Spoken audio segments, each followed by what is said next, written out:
ഖത്തറിൽ media one സംഘടിപ്പിക്കുന്ന Doha open badminton tournament ഫെബ്രുവരി 7-ന് തുടക്കമാകും. ടൂർണമെന്റിന്റെ രജിസ്ട്രേഷൻ പുരോഗമിക്കുകയാണ്. ദോഹയിലെ ബീറ്റ കാംബ്രിഡ്ജ് സ്കൂളാണ് ചാമ്പ്യൻഷിപ്പിന് വേദിയാകുന്നത്. ന്യൂ ഗുഡ്വിൽ കാർഗോയാണ് ടൂർണമെന്റിന്റെ മുഖ്യ പ്രായോജകർ. മീഡിയ വൺ ദോഹ ഓപ്പണിന്റെ ആദ്യ പതിപ്പിനാണ് ഖത്തറിൽ തുടക്കമാകുന്നത്.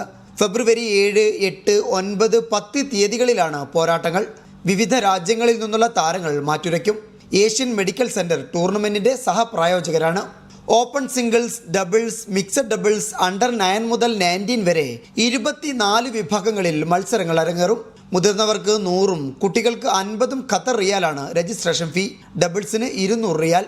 അഡൽട്ട് വിഭാഗങ്ങളിലെ ചാമ്പ്യന്മാർക്ക് ക്യാഷ് പ്രൈസും ജൂനിയർ വിഭാഗങ്ങളിലെ ജേതാക്കൾക്ക് ആകർഷകമായ സമ്മാനങ്ങളും നൽകും. കേവലം ഈവൻറ്റുകൾ എന്നതിനപ്പുറം അത് ഒരു സ്പോർട്സ്, ഒരു കൾച്ചർ തന്നെയാക്കി മാറ്റിക്കൊണ്ടിരിക്കുന്ന ഒരു പോളിസിയാണ് ഖത്തർ ഇപ്പോൾ സ്വീകരിച്ചു വരുന്നത്. ഈ ഒരു സാഹചര്യത്തിൽ ദോഹ ഓപ്പൺ എന്ന പേരിൽ മീഡിയ വൺ ഒരു ബാഡ്മിൻ്റൺ ടൂർണമെൻറ്റ് സംഘടിപ്പിക്കുകയാണ്.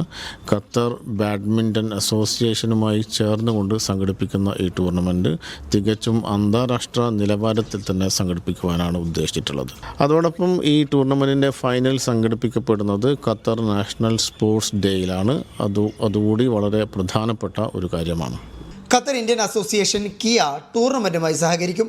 പ്ലേബഡി, BQAB ആപ്പുകൾ വഴി ടൂർണമെൻറ്റിൽ രജിസ്റ്റർ ചെയ്യാം. Media one, Doha.